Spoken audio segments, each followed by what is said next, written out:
Here's our announcer, Don Branson. Connie Brooks, our Miss Brooks, is a long-time teacher in Madison High School. She is direct and tempers her remarks with sardonic humor. The love of her life is the clueless Philip Boynton. Her nemesis is Osgood Conklin, the principal of the school. Miss Brooks is played by the multi-talented Sherilyn Eagle. The show also opens with an exchange between Connie Brooks and her landlady, Margaret Davis. Mrs. Davis is a little absent-minded. She has a tendency to lose her train of thought in mid-sentence. She also has a penchant for whipping up exotic breakfast. The problem is that most of them are inedible. Mrs. Davis is played by Rosie Whitehorn.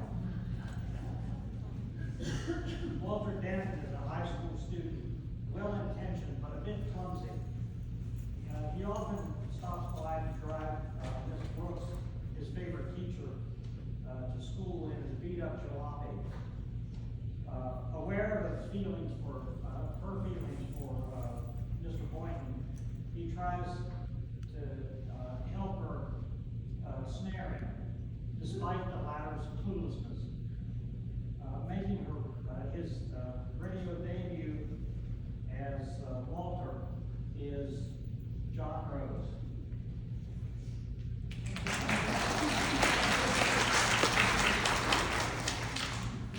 Philip Boynton is Madison's shy and hopelessly square biology teacher.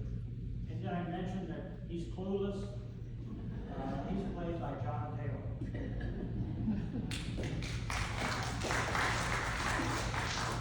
Harriet Conklin is a student at Madison High, where her father is also the principal. Her main squeeze is Walter Denton. And the two of them are always coming up with ways to get Miss Brooks and Mr. Boynton together. Harriet is sweet, honest, and guileless, unlike her father. Harriet is played by Judy Johnson. Although she's been a jingle singer, she is making her debut as a voice actress.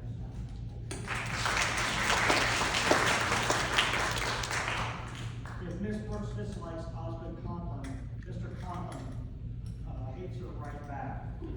He is rough and unsympathetic, but he has two weaknesses: chocolate and his daughter. In his debut role as a radio player, here is Bob Rogers as Mr. Conklin.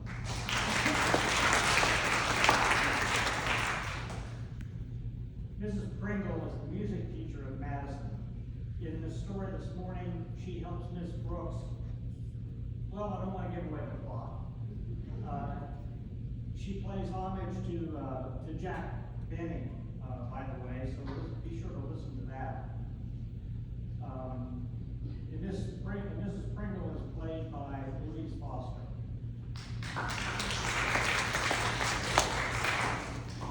Miss Brooks' rival for the affections of Mr. Boynton is Miss Enright. She will stop at nothing to get between the two.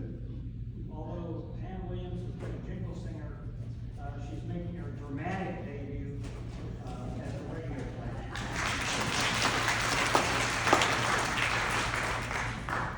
And speaking of the jingle singers, we'll hear from Linda Schlichting, Kim Smith, Judy Johnson, Warren Way, and Larry Martin.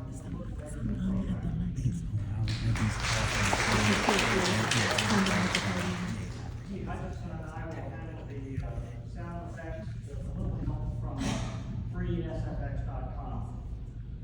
Our director, as always, is Elizabeth Scribner.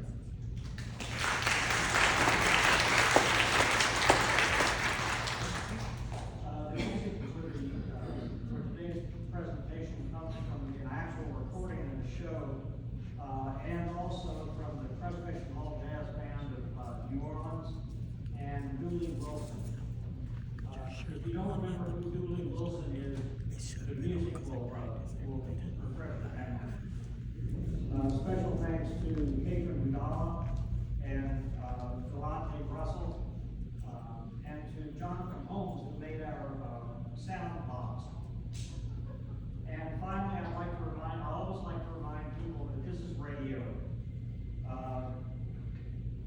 these people are not only your friends and neighbors, but they're voice actors or the radio players. But you have to use your imagination to make today's play come to life. And now, from April 3rd, 1949, Our Miss Brooks.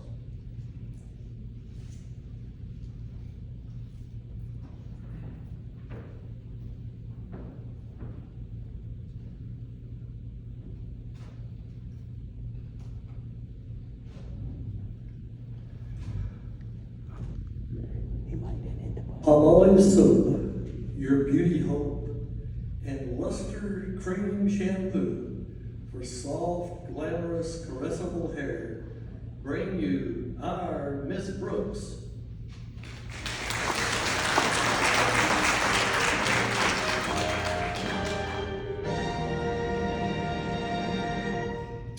Our Miss Brooks, who teaches English at Madison High School, has always tried to get along with her fellow faculty members, regardless of whether they're male or female. But I'll let her tell you, it all started a few months ago.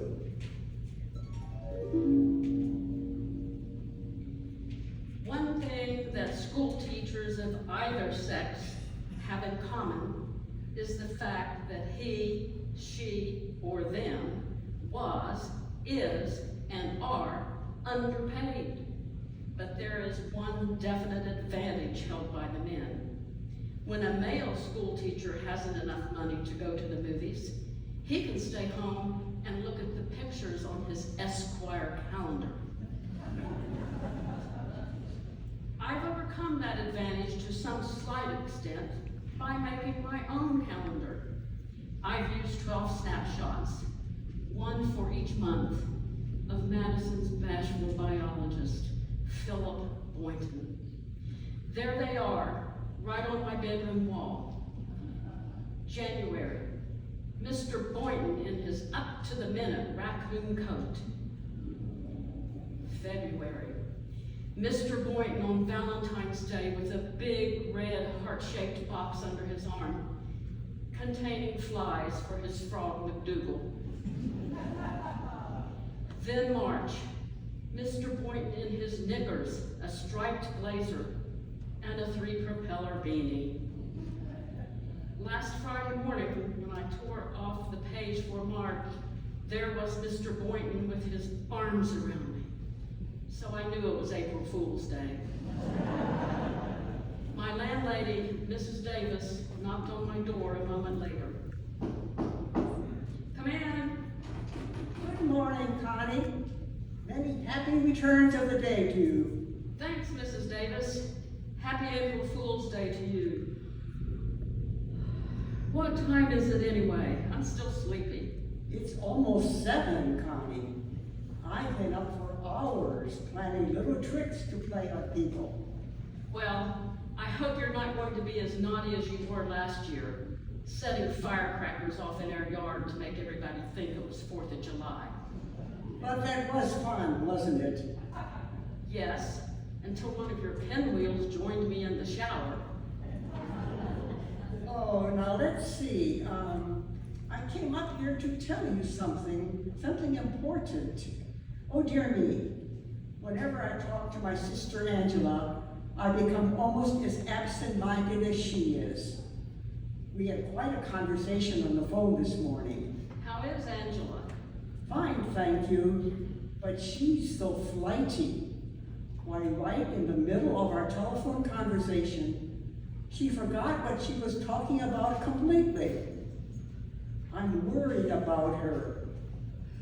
It's like I was telling my brother the other day, we've got to do something.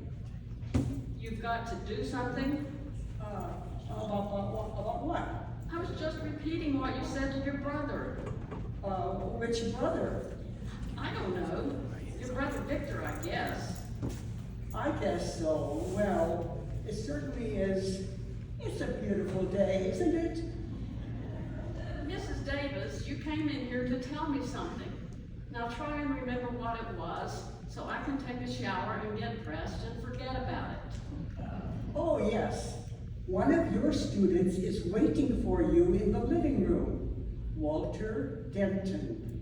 Walter Denton? What's he doing here so early? All right, Connie, I'll tell him. Poor thing. She's got so much on her mind, she can't concentrate. Hi, Mrs. Davis. Walter, what are you doing here? You just left me here, Mrs. Davis, when you went in to see Miss Brooks. Well, that reminds me. What are you doing here so early? Well, it's a big secret, Mrs. Davis. But I'll tell you if you promise to keep it strictly confidential. I promise. You won't forget now.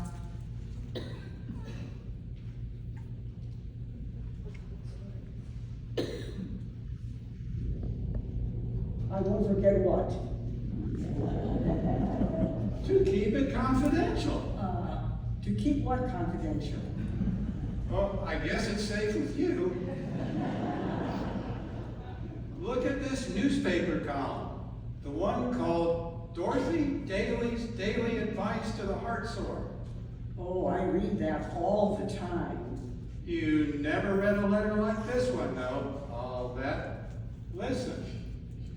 Dear Dorothy Daly, I teach English in high school, but my chief interest lies in a fellow teacher of the opposite sex, whose initials are PB.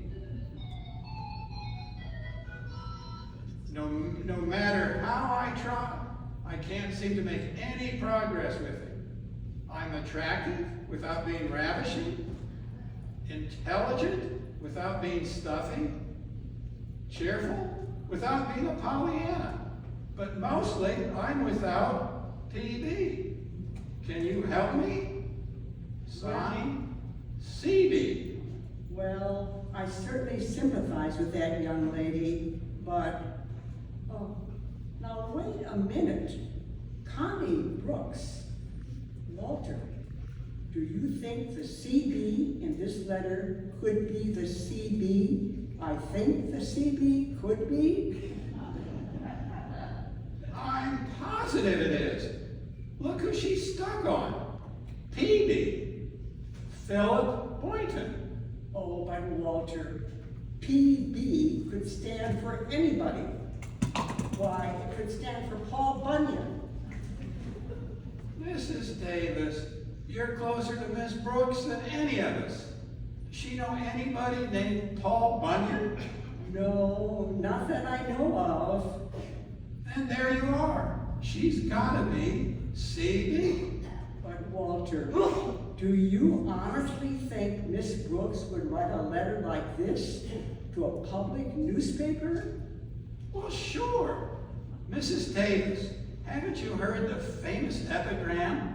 Love, in its desperation, turns to many strange devices. No, Walter. Who said that? I did. Look, Mrs. Davis, we won't embarrass Miss Brooks by mentioning it in front of her, but we've got to try and help her. Listen to Dorothy Daly's answer to Ms. Brooks. Dear CB, come out of your shell, improve your personality, and don't be afraid to be the life of the party. Then watch your Mr. PB sit up and take notice. Yours for nailing them down before they can wriggle off the hook. Dorothy Daly. Well, There's our problem, Mrs. Davis. We've got to give Miss Brooks a personality. I haven't noticed that she didn't have any. Now remember, Mrs. Davis, not a word to a soul. Of course, I've told Harriet Conklin so she can tell her father he has to give a party tonight, which Miss Brooks can go to and be the life of. That's pretty short notice, isn't it? That's why we have to wake her up so early. This new personality's a rush job.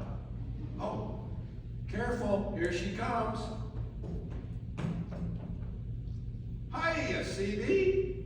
How's everything? Okay? Well, no, WD, it's NG. NG? I didn't get enough SLEEP.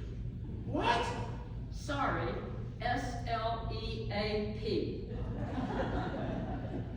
Oh, sleep. If you'll excuse me, I'll get some breakfast for us. I'll call you when it's ready. All right, Mrs. Davis. Now then, Walter, what's the crisis? Crisis? Oh, there's no crisis. I just thought it would be nice to have a little chat. In the middle of the night. Now look, Walter, this April Fool's business leaves me pretty cold, so if you're playing any pranks. Oh, this has nothing to do with April Fool, Miss Brooks. It's just that I've been making a study of personalities lately, and I've come to the conclusion that we should all come out of our shell. Good. But let's not come out until 8 o'clock in the morning. Now, there's nothing like parlor magic to make anybody the life of the party. For instance, have you seen the disappearing quarter trick? Look, I pull this quarter between my thumb and third finger like this. Then I make a few magic passes, and presto! Where's the quarter? On the floor. Well, I haven't practiced enough yet. But a trick like this you could learn easy. I could learn it easily. I knew you'd go for it. Now here, take the quarter in your left hand. Look, Walter, making money disappear is no trick for a school teacher. Let's get some way to make some appear, then we'll have something.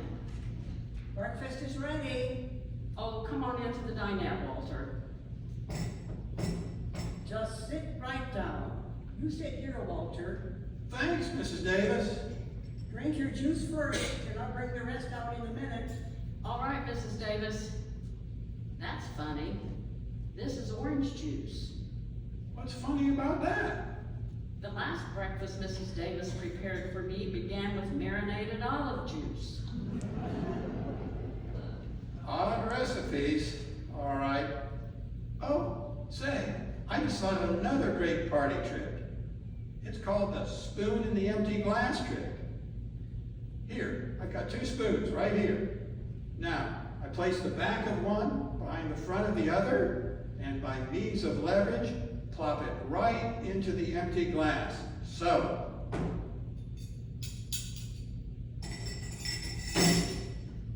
Oh gosh, the glass wasn't empty. It is now. Of course, my lap isn't as empty as it was. Don't let it upset you, Miss Brooks. One of the truest things ever said is the quotation, "A damp garment should not dampen the spirits of the wearer." Who said that? I did. Here we are now. Connie, I want to surprise you. Close your eyes before I put this food down in front of you. Go ahead. Please close them tight. All right, Mrs. Davis, they're closed. There. Now, before you open them, guess what we've got for breakfast? Salmon patties fried in Cointreau. No, I ran out of the control. Try again. Wheat cakes and ravioli. No, dear. I guess you'd better give up. Open your eyes. Why, what's this? Plain scrambled eggs, toast, and coffee? That's right, Connie. April Fools.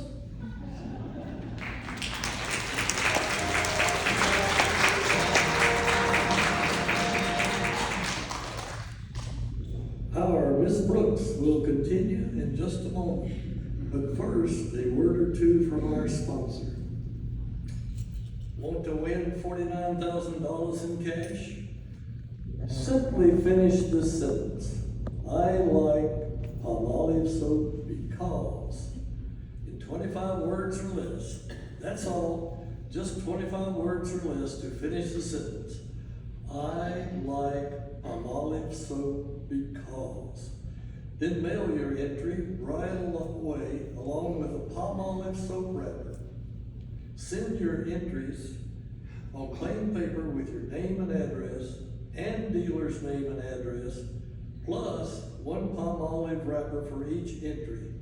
Mailed to Gold Rush Contest, Box 49, New York 8, New York. But hurry, the contest closes next Saturday.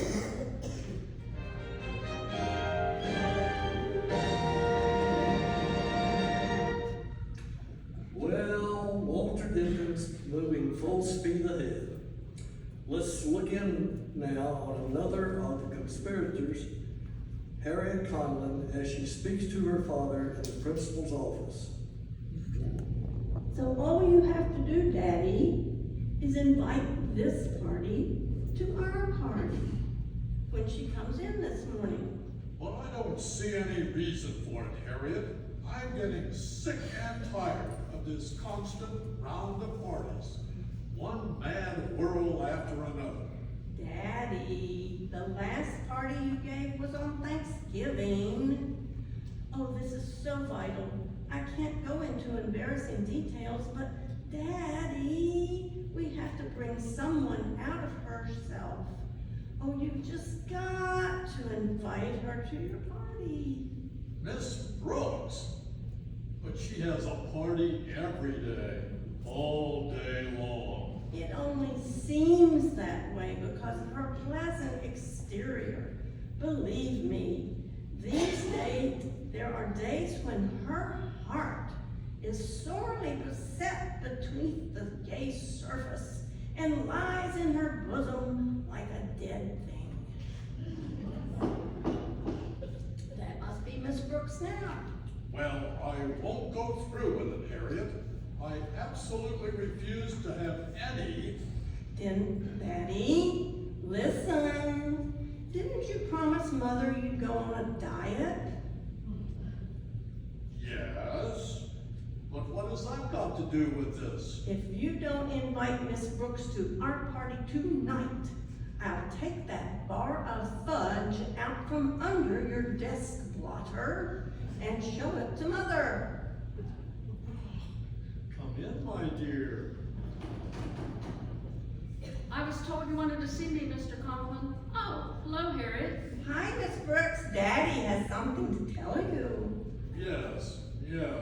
I've been coerced into having a little party in our place tonight, Miss Brooks. And if you have nothing else to do, we'd like you to come. Well, thanks, Mr. Conklin. I'd love to. Of course, if you can't come, we may just drop this whole thing. Daddy, I think I'll change the blotter on your desk right now. No. That is, I'm sure it'll be nice to get together. All right, Mr. Conklin, then if that'll be all, I'll see you tonight. I'll be looking forward to it. Dismissed. I'll walk out with you, Miss Brooks. Thanks, Daddy. And next time, get one with nuts in it. Shh, quiet, girl. I know, Miss Brooks, there's nothing like a party to bring a person out of her shell. You too, Harriet? I'm beginning to like it in here. Now, the next thing we have to do, Miss Brooks, is to meet in the music appreciation room as soon as the lunch period gets here. The music appreciation room. You know the old saying, music hath charms to soothe the savage breast. Yes, but I've been dating very few savages lately, thank goodness. Harriet, what in the world is this all? I've got to go quick. I'm late for French class, and I'll see you at lunchtime. And don't forget, if you want PB to eat out of your hand, you've got to cooperate. CBD. SOS.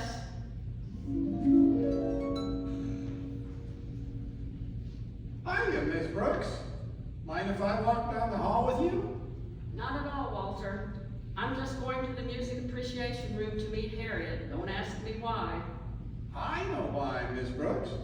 Because tonight's party is an everybody who comes must do something party. And we've got something swell doped out for you to do. For me to do. You'll find out about it in a minute. Hey, here's the music room, Miss Brooks. Let's go in.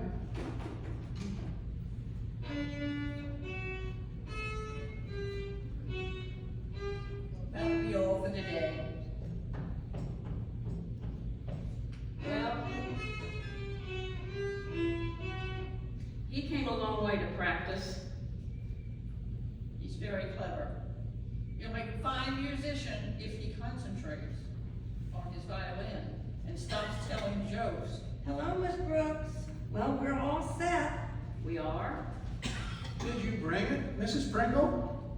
Got it right in the case, Walter.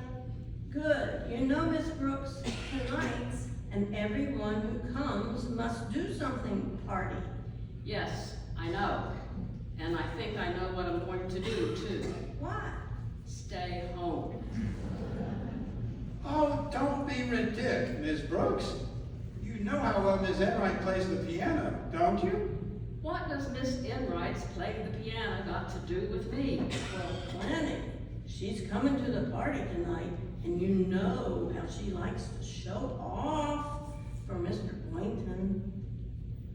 But we're going to see to it that you're the life of the party. Well, come on, Harriet. We've got some more arrangements to make. Okay, Walter. You just put yourself in Miss Springle's hands completely, Miss Brooks. That's right. If you put yourself in Mrs. Pringle's hands now, who knows? You may wind up in Mr. Boynton's arms later. Well, see you tonight, CB.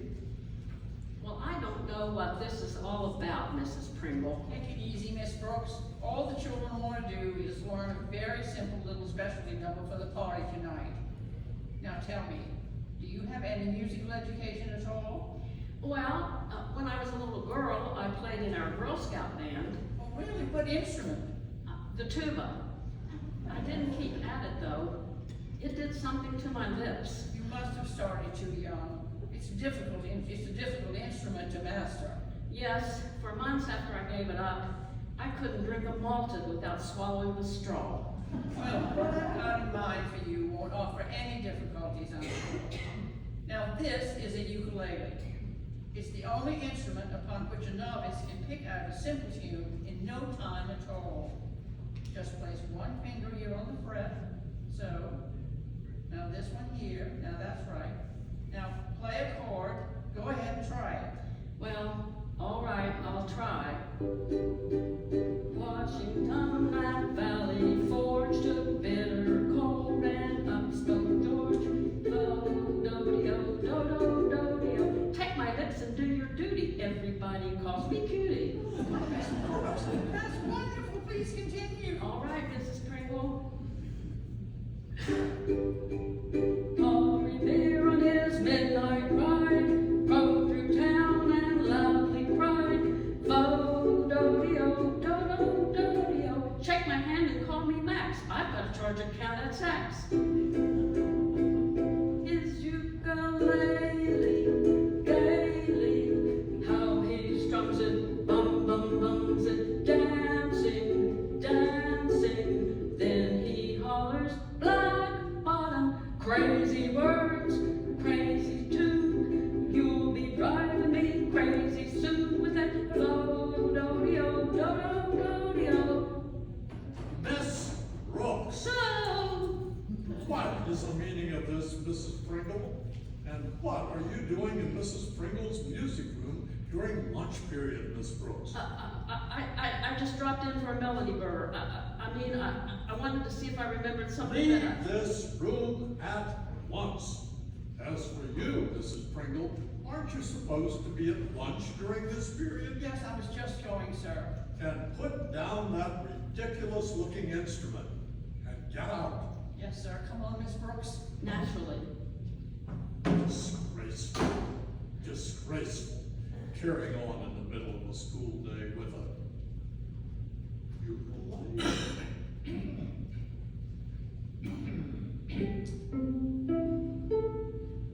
My dog has fleas. Boom, boom, boom, boom, boom, boom, boom, boom, boom. Hold the tiger, hold the tiger, hold the tiger, hold the tiger, hold the tiger.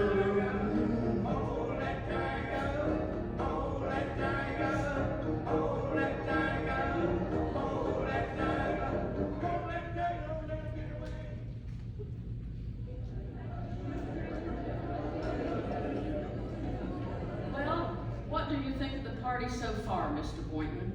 It's very nice, Miss Brooks, but I'm a little worried. Everybody's supposed to get up and do something, aren't they? Well, that's the idea.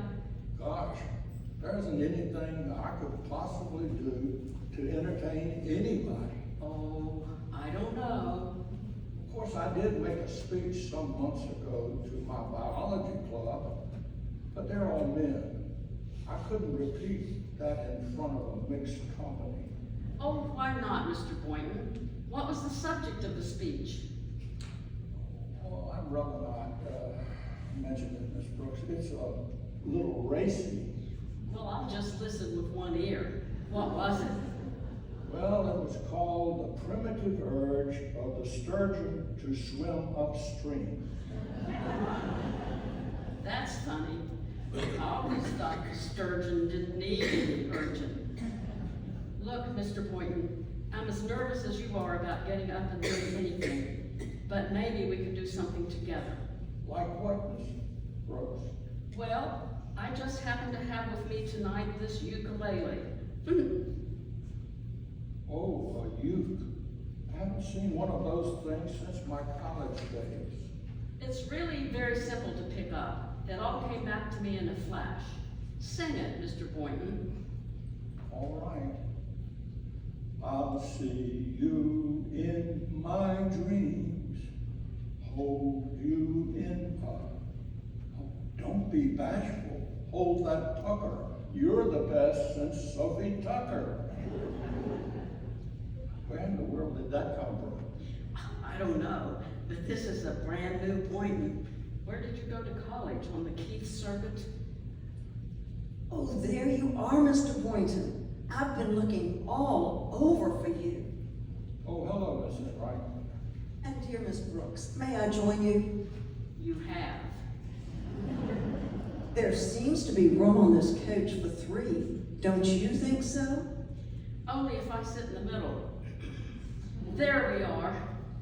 Miss Brooks is so possessive. You don't ever want to share Mr. Boynton with anyone, do you, dear? The property has only been optioned. It is not ready for subdivision. Excuse me, folks, but Mom says if anyone wants cake and coffee, it's on the table. Just come help yourself, please. Oh, I think I'll get some. Mrs. Conklin certainly knows the way to a man's heart. I like the overland route myself. But you run along, Mr. Boynton. Can I bring you ladies something? Just yourself, Mr. Boynton. Oh, yes. How about you, Miss Brooks? No thanks, not right now. I'll be right back in a minute. Well, no doubt you've got your specialty all prepared, Miss Brooks. Oh, it's nothing really. I didn't imagine it would be. I'm going to play the piano myself. That should be lovely. It's obvious from your build that you've moved enough of them. Not amused. That's very funny. I wonder how funny you'll feel when I get up and read this letter in Dorothy Daly's column. Letter? Yes, I've got the clipping right here. It's signed CB, and it says, Dear Dorothy Daly, I teach English in high school, but my chief interest lies in a fellow teacher of the opposite sex whose initials are PB. PB. Wait a minute. Philip Boynton? Exactly. It goes on to tell how CB can't make any progress at all with PB at all and pleads for advice. Oh, but Miss Enright, you don't think that, why, I didn't write that letter. I know you didn't. I did. You? A little April Fool's joke, Miss Brooks. But of course, when I read it, I won't mention that detail. And even if you do, it'll just look like a natural attempt to cover your embarrassment. But Miss Enright, why you wouldn't, why Attention, folks, attention. We come now to that part of the party we've all been looking forward to so eagerly. The part where everybody must get up and do something. First, I'd like to introduce Madison's beloved English teacher, our Ms. Brooks.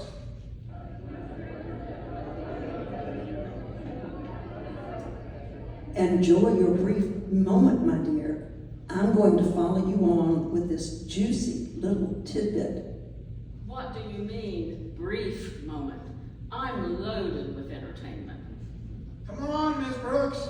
What are you going to do for us tonight? Well, ladies and gentlemen, I thought I'd do a few medley of songs on the ukulele, then a few recitations, and maybe a parlor trick or two. First, the song. Washington at Valley Forge, bitter cold, and spoke of George. Bo-do-de-o, do-do-do-de-o. As time goes by. So much for the songs. Now I'd like to recite for you. Just a moment, Miss Brooks. You've been on for over an hour. Please, Miss Enright, Miss Brooks isn't finished. Thank you, Harriet. Under the spreading chestnut tree, the village smithy stands. As time goes by. We hold these truths to be self-evident, that all men are created equal. As time goes by. As you can see, I have here in my hand an ordinary deck of playing cards. As time goes by. And now I'd like to show you a fascinating parlor game. Mr. Conklin, do you have a phone book I could borrow? Why, yes, Miss Brooks. There is one right here on this table. But don't you think it's a little late to phone anyone? It's almost 12 o'clock. Oh, I'm not going to phone anyone. Walter, get a piece of paper and a pencil, please. Okay, Miss Brooks. Well, I think this is the most. Please, Miss Enright. You're interrupting Miss Brooks. Thank you, Walter. Now, the idea of this game is to guess which name in the phone book I'm thinking of. We'll start with the A's. If you get a feeling I've said the one I'm concentrating on, just call out. Ready? Go. Abbott, Abernathy, Ackerman, Addison, Adams. As time goes by. Pasco, Peyton, Pennyman, Primpachek, Penny. As time goes by. Zimmerman, Zimmerman A, Zimmerman B. Hasn't anyone got a feeling yet? Mr. Boynton, how about? Mr. Boynton, where are you? Mr. Boynton went home, Miss Brooks. He went home. When? Right after Mr. and Mrs. Conklin went to bed. He said he didn't want to disturb you, so Miss Enright drove him home. Miss Enright drove? Well, that's the last straw. You know, of course, Walter, that it was Miss Enright who wrote that Dorothy Daly letter. Miss Enright? That's right, Walter. She signed my initials, but it was her letter that Dorothy Daly answered in her column. Boy, what a dirty trick. I'm sorry you were so embarrassed, Miss Brooks. If you think I was embarrassed tonight, just wait, Walter, till you see me tomorrow when Dorothy Daly answers the letter I wrote to her.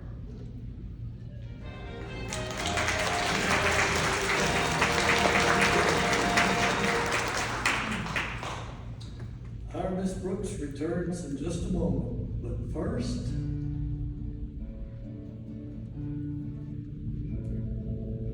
Dream girl, beautiful luster cream girl. Tonight, show him how lovely your hair can look after a luster cream shampoo. Luster cream leaves hair fragrantly clean, free of loose dandruff, glistening with sheen, soft, manageable. Tonight, try Luster Cream Shampoo and be a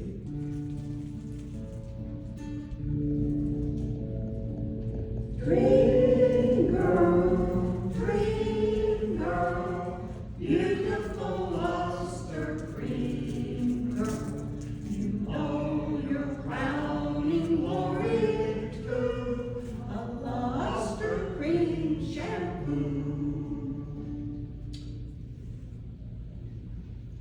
And now, once again, here is our Miss Brooks. Well, I had a date with Mr. Boynton on the following day, and I couldn't wait to find out if Miss Enright had told him about the Dorothy Daily column. Sure enough, it was the first thing he mentioned when he came by to pick me up. That letter in the paper, Miss Brooks, it certainly has me puzzled. Puzzled, Mr. Boynton? Yes, I know, of course, that you're CD, but who in the world is PB? Why, Mr. Boynton, I thought sure you'd guess. PB is an old flame of mine, a fella named Paul Bunyan.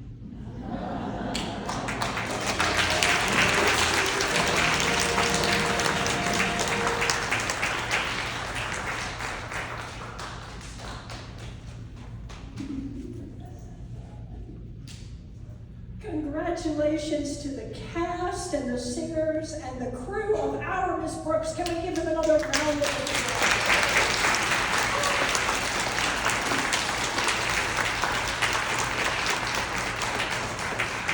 And you were one mighty fine audience. You laughed just at the right times. Thank you. So I know that my name is listed as the director of this show, but my contribution is small compared to what Mr. Mike Steele does for the Cedar Field Radio Players.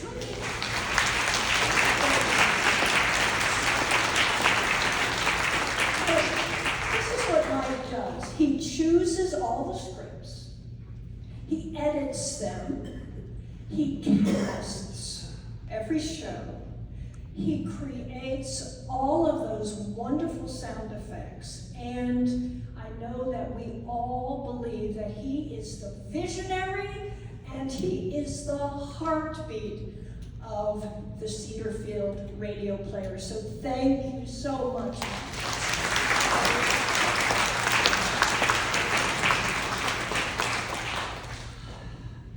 And you too can be part of the Cedar Field Radio Players and the Jingle Singers. So if you have an inkling, just maybe an inkling, that you'd like to be part, why don't you come on up and talk to me afterward, or talk to Mike, and we can answer any questions, and we can see if this will work out for you. It's a lot of fun.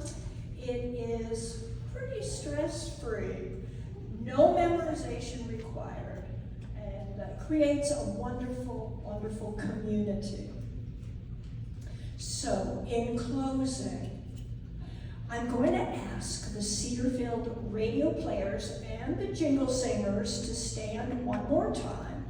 And when you stand, would you remain standing? And we'll hold our applause until everyone is up, and then we'll give one more round of thanks for this amazing troupe. So here we go. Don Branson, Rosie Whitehorn, Louise Foster, John Taylor, Sherilyn Heathwole, John Rose, Bob Rogers, Ann Williams, Judy Johnson, Linda Schlichting, Warren Way, Larry Martin, and Kim Smith. Let's hear it for them.